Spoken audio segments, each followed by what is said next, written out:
Continuamos con nuestro curso de moral fundamental, con el manual realizado por Tomás Trigo para el Instituto Superior de Ciencias Religiosas de Navarra. Seguimos en el tema 4, esta es la tercera parte, tema 4 que se titula La vida moral, identificación con Cristo. Y el tema que sigue a continuación es la dimensión eclesial de la vida del cristiano y después veremos ya los sacramentos. Entonces, para que los hombres puedan encontrarse con Cristo, Dios ha querido su iglesia. La iglesia no fue una buena idea de los apóstoles que dijeron, bueno, Jesús se fue, ¿qué podemos hacer? Hagamos una sociedad, un club, le ponemos iglesia. Eso podría haber sido, pero no fue así. Jesucristo, durante su vida, fundó su iglesia y tenemos distintos momentos fundacionales de la iglesia y la quiso justamente para que la iglesia continuara con su labor, para que la iglesia como madre, ¿no? Llevara este mensaje del Señor para conseguir justamente que el hombre sea feliz en la tierra y feliz en el cielo, ¿no? Ella, la iglesia, decía servir solamente para este fin, como dice Redemptor Hominis del Papa San Juan Pablo II, que todo hombre pueda encontrar a Cristo de modo que Cristo pueda recorrer con cada uno el camino de la vida, ¿no? Qué lindo, para rezarlo y para pedirlo. Sabemos que Jesús camina al lado nuestro. Una pena que a veces estamos tan distraídos o no nos damos cuenta, ¿no? Pero efectivamente, gracias a la Iglesia se continúa esta tarea de salvación, de redención. Y cuando hablamos de Iglesia, digamos, no hablamos solo del Papa y los sacerdotes, todos los bautizados están llamados a ser corredentores, a hacer la labor de la Iglesia, la misión de la Iglesia. Por eso la vida del cristiano es siempre un vivir en la Iglesia y sin ella no puede nacer ni crecer. ¿Qué significa esto? Entonces, por un lado, que la iglesia es el medio establecido por Dios para que todos tengamos noticia de salvación, ¿no? Sin la iglesia no hay salvación, sin la iglesia no hay salvación. Ustedes me dirán, bueno, pero algunos no han conocido nunca la iglesia. Bueno, también es verdad que si buscan la verdad, si son conscientes con digamos, su conciencia, son coherentes con su conciencia, ¿no? De alguna manera podemos decir que van a recibir un bautismo de deseo, porque si hubieran descubierto la iglesia, si hubieran descubierto a Jesucristo, se hubieran adherido a ello, lo hubieran seguido, ¿no? Pero justamente la iglesia es el medio establecido por Dios para que todos tengamos noticia de la salvación que nos ofrece. También en la iglesia encontramos los medios de salvación, sobre todo los sacramentos que nos dan la gracia, esa identificación con Cristo, ese don, ese regalo. También la iglesia es esa familia sobrenatural en la que el hombre nuevo aprende a vivir como otro Cristo, ¿no? Nadie se salva solo, nos salvamos justamente en la iglesia, en este barco, en esta familia, con esta madre que tiene tantos hijos. Y aunque el medio ordinario es la iglesia, lo decíamos recién, Dios puede servirse también de otros medios para salvar a los hombres, ¿no? Entonces, la moral cristiana es una moral sacramental. Recordemos, los sacramentos son signos sensibles y eficaces de la gracia instituidos por Jesucristo.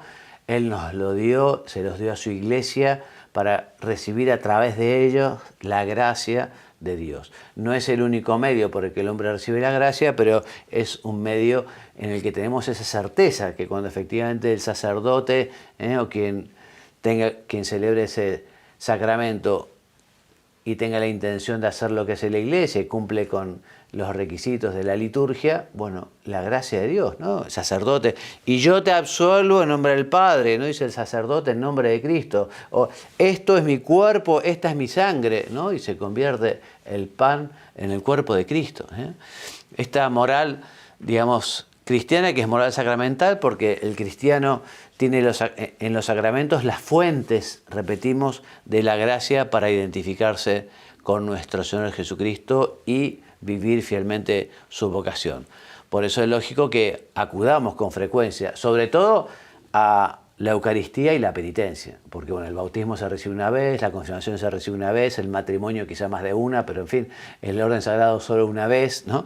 En cambio, la penitencia, ¿cuántas veces, no? Y la Eucaristía también.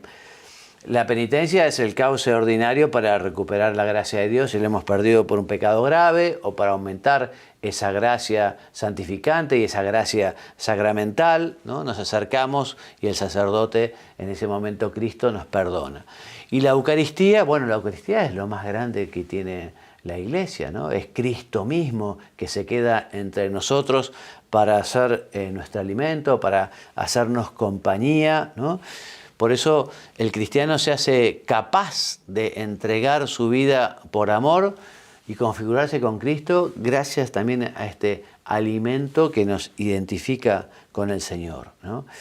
La Eucaristía, nos dice la Lumen Gentium del Vaticano II, número 11, la Eucaristía es la fuente y el culmen de la vida cristiana. Todo en la vida de la Iglesia se ordena a la Eucaristía.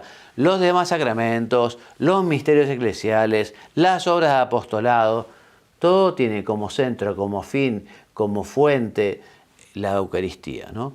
La unión más importante entre el hombre y Dios en esta tierra es la que se puede dar en la Eucaristía. Por eso, qué devoción, qué amor tenemos que tener, qué afán también de descubrir y profundizar en ese trato y en esa amistad con el Señor en la Eucaristía, ¿no? Como nos dice la Veritatis Splendor del Papa San Juan Pablo II, la participación sucesiva en la Eucaristía, sacramento de la Nueva Alianza, es el culmen de la asimilación a Cristo, el culmen de la asimilación a Cristo, fuente de vida eterna, principio y fuerza del don total de sí mismo, del cual Jesús, según el testimonio dado por el mismo San Pablo, manda hacer esto en su memoria, ¿no? Haced esto en memoria mía, dice Jesús, ¿no? Y también dice la Escritura, cada vez que coméis este pan y bebéis esta copa, anunciáis la muerte del Señor hasta que venga, nos dice 1 Corintios San Pablo. Y la Veritatis Splendor es el número 21 del documento del Papa San Juan Pablo.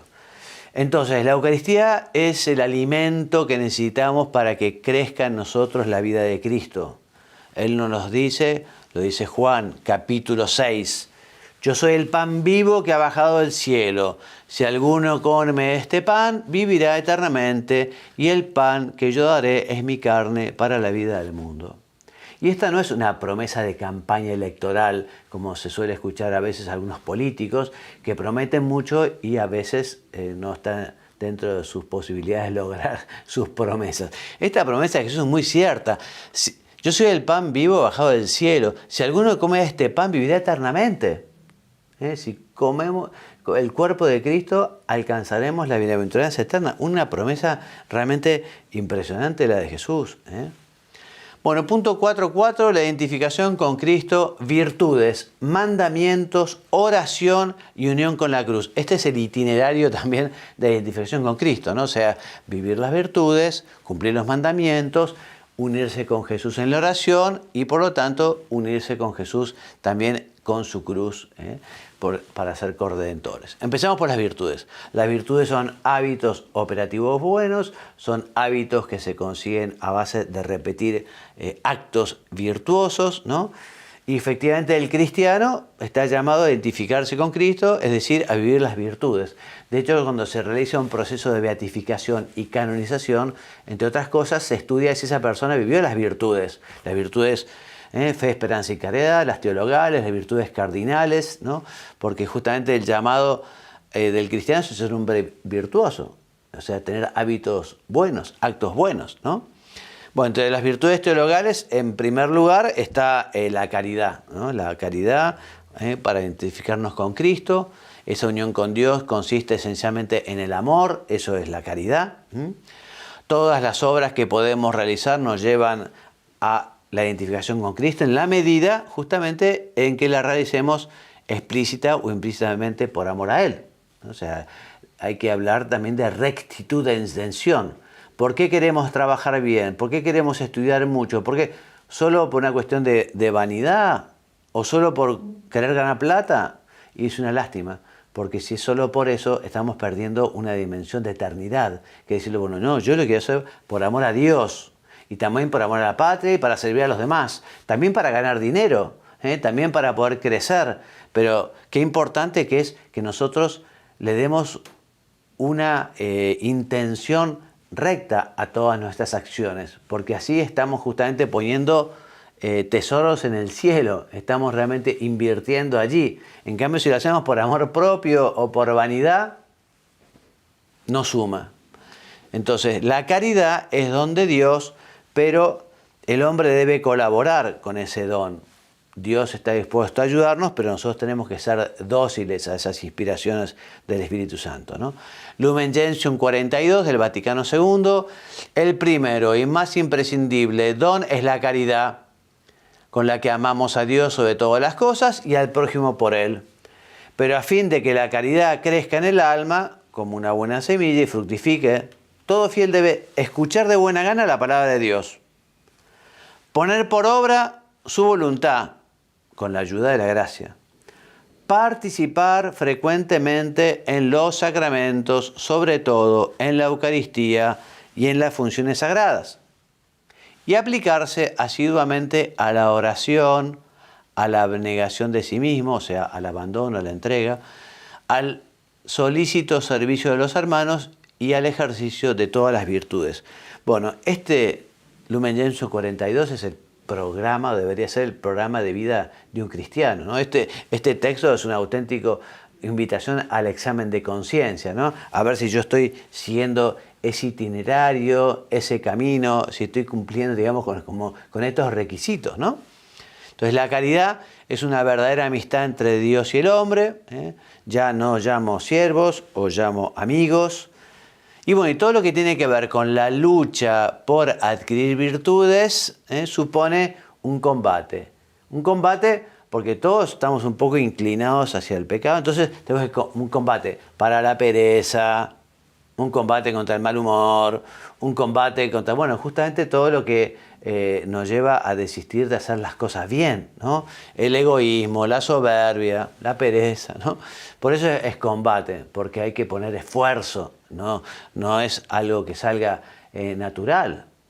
Así fue, digamos, antes del pecado original, pero después del pecado original ya se lo dijo Jesús a Adán y Eva, ¿no? Mujer, vos darás a luz con dolor, y Adán, bueno, y vos trabajarás con el sudor de tu frente. O sea que cuesta, o sea, portarse bien cuesta trabajo. Y eso se lo llama lucha ascética, ese combate espiritual, lucha ascética.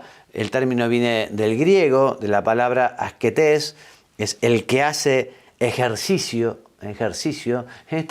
También se habla de ejercicios espirituales. Cuando San Ignacio de Loyola preparó esos retiros espirituales, los llamó ejercicios. ¿Por qué? Y porque él escribía, ¿no?, que así como hacen falta ejercicios para el físico, ¿no?, y hace falta caminar, bueno, también hace falta ejercicios espirituales, ¿no? La oración, el combate por adquirir las virtudes, la generosidad, la puntualidad, la caridad, ¿no? Todo eso es eso, como lo hace el atleta, ¿no? También en el ámbito espiritual se puede hablar de esto, de ejercicio, ¿no?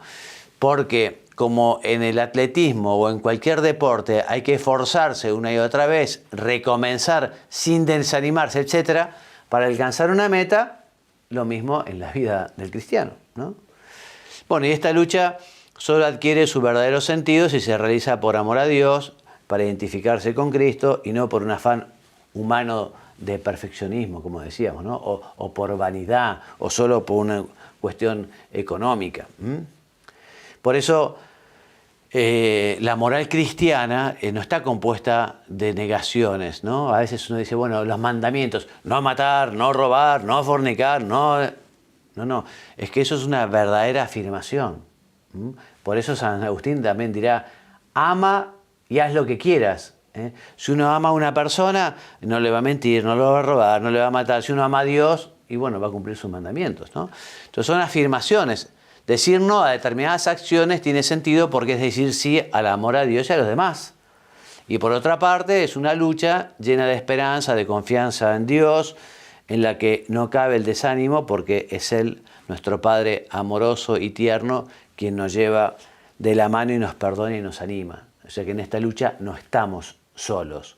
En esta lucha vamos a tropezar, porque aquí no hay santos en la tierra, pero hay gente que lucha, que se cae pero que se levanta porque sabe que cuenta con la gracia de Dios, con la ayuda de Dios, y porque en eso consiste también la santidad, ¿no? En esa lucha en la que hay muchas victorias y también hay derrotas y tropiezos. Bueno, los mandamientos y el sermón de la montaña. Entonces, esta identificación con Cristo a través de la caridad implica cumplir los mandamientos.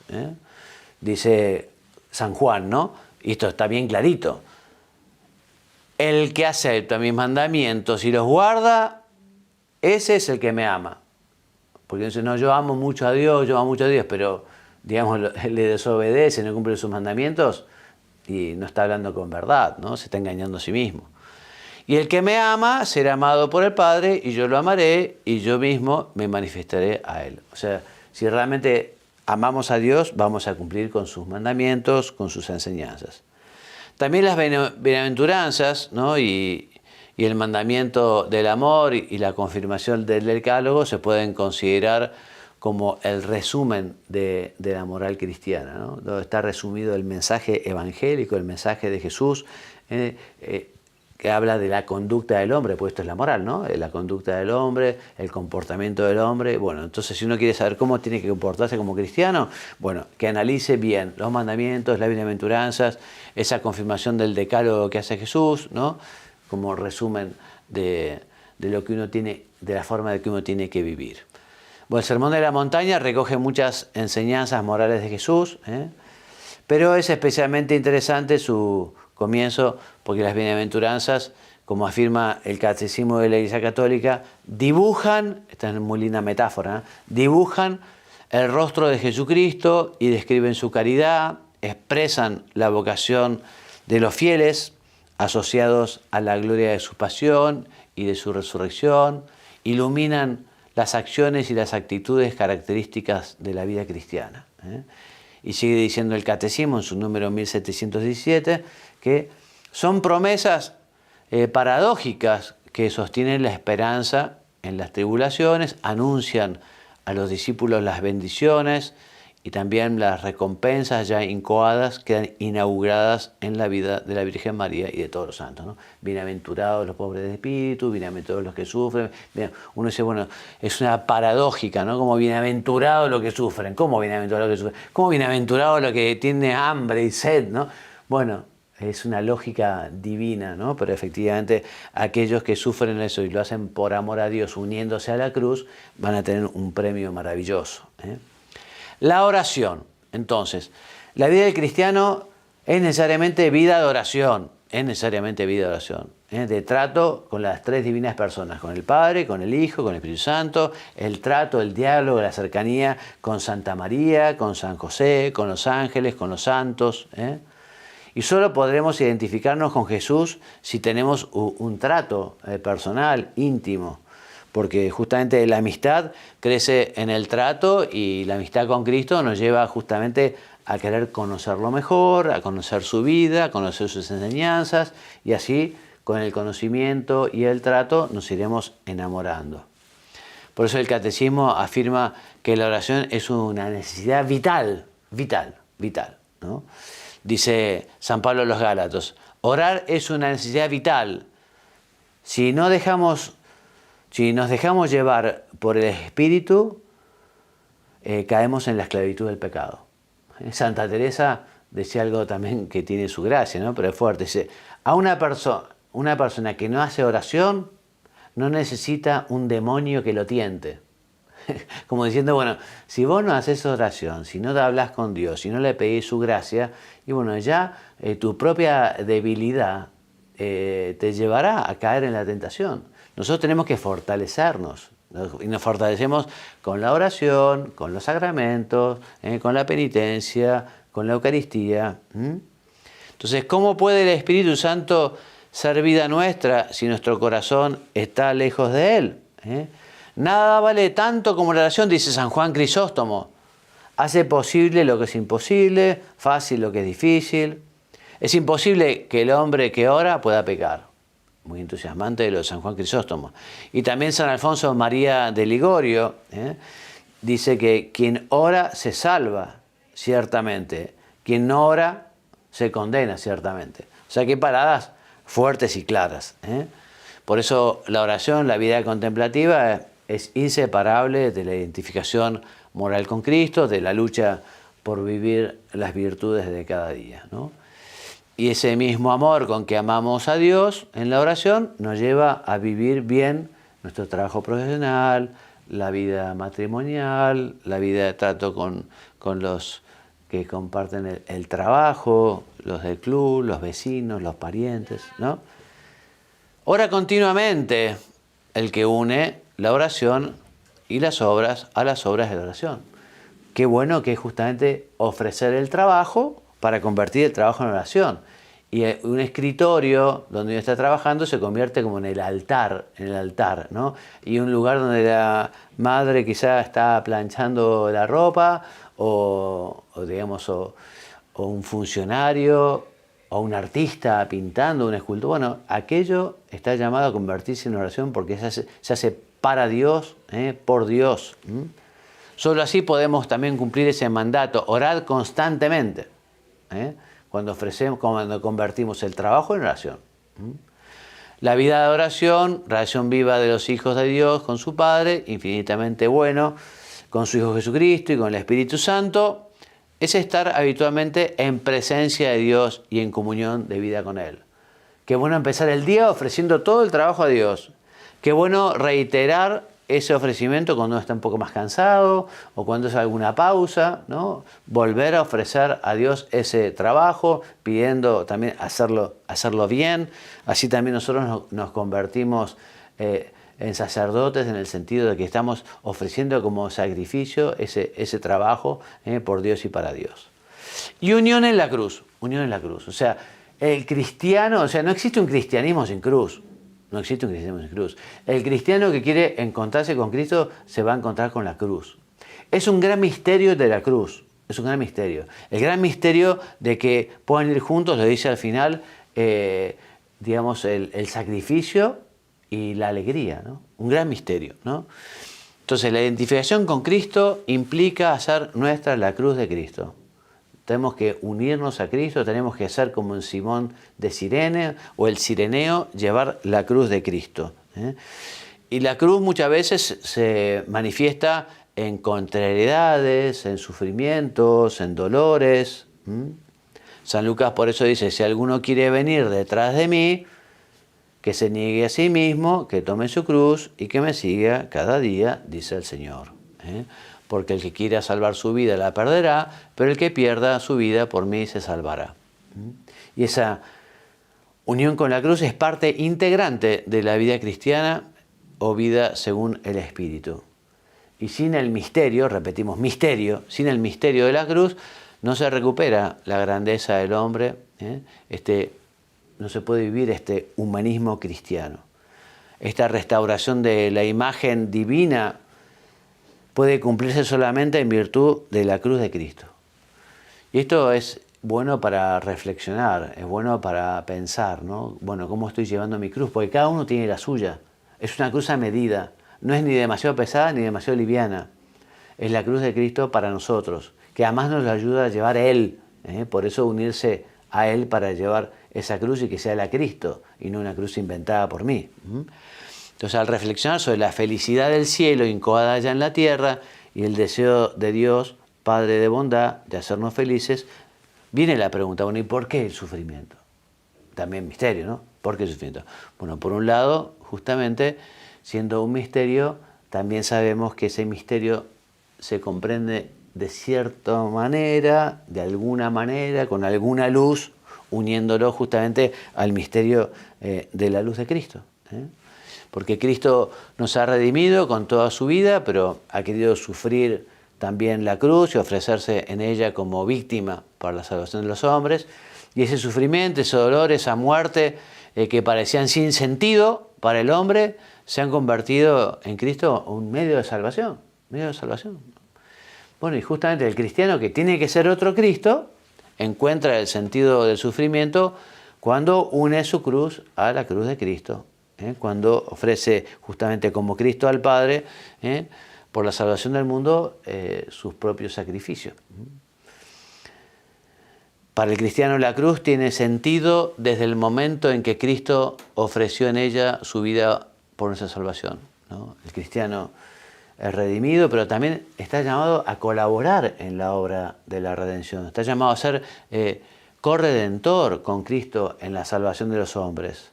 Y esa corredención se ejerce justamente, como hemos visto, ofreciendo la propia vida, y especialmente cuando la vida se hace cuesta arriba, cuando la vida se hace difícil, cuando Dios quiere que llevemos la cruz, su cruz.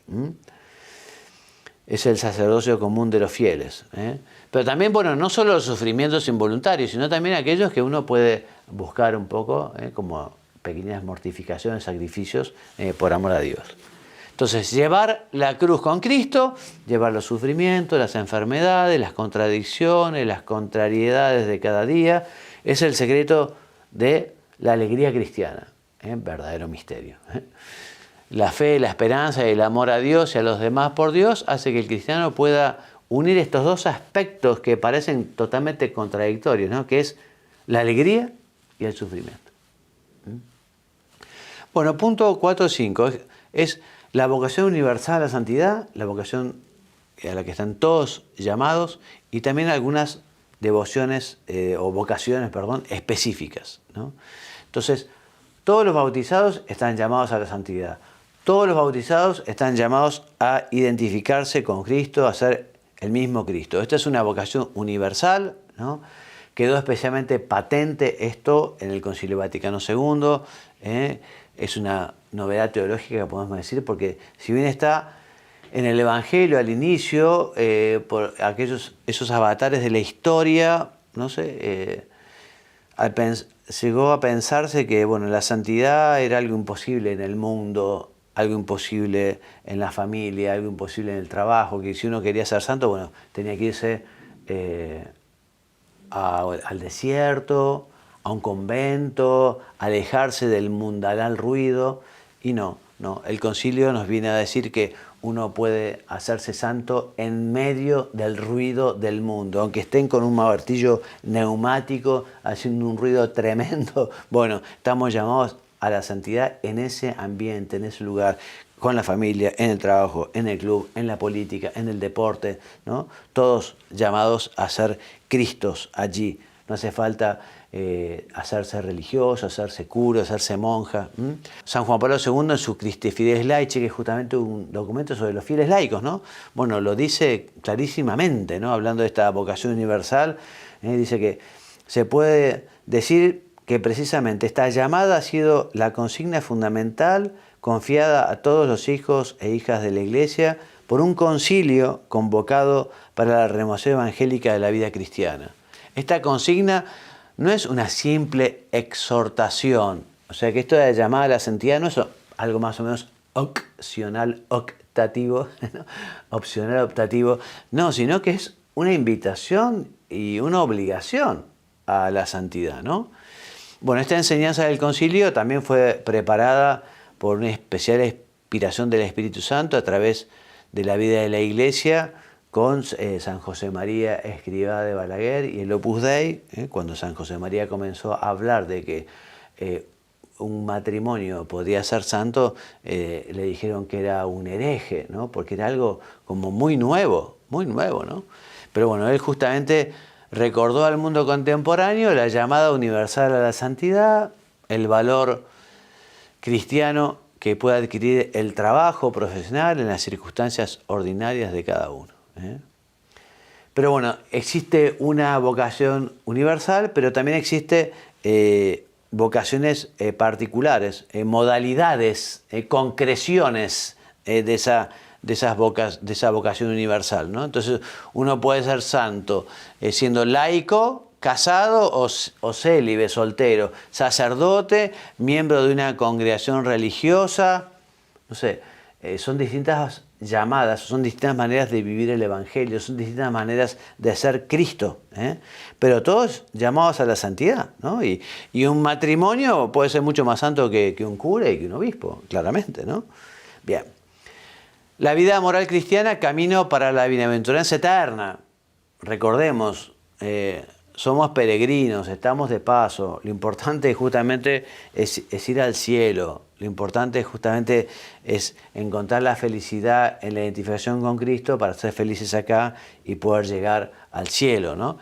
Entonces, la bienaventuranza, feliz, feliz. Makarios se dice en griego, ¿no? Feliz, bienaventurado, es la persona que ha sido salvada por Cristo. Por lo tanto, nosotros podemos vivir ya la felicidad y la bienaventuranza eterna cuando vamos conociendo a Cristo, cuando vamos identificándonos con Él, cuando vamos cumpliendo sus mandamientos, su enseñanza. Puede ser una experiencia actual, fruto de esa transformación que Cristo opera en nosotros.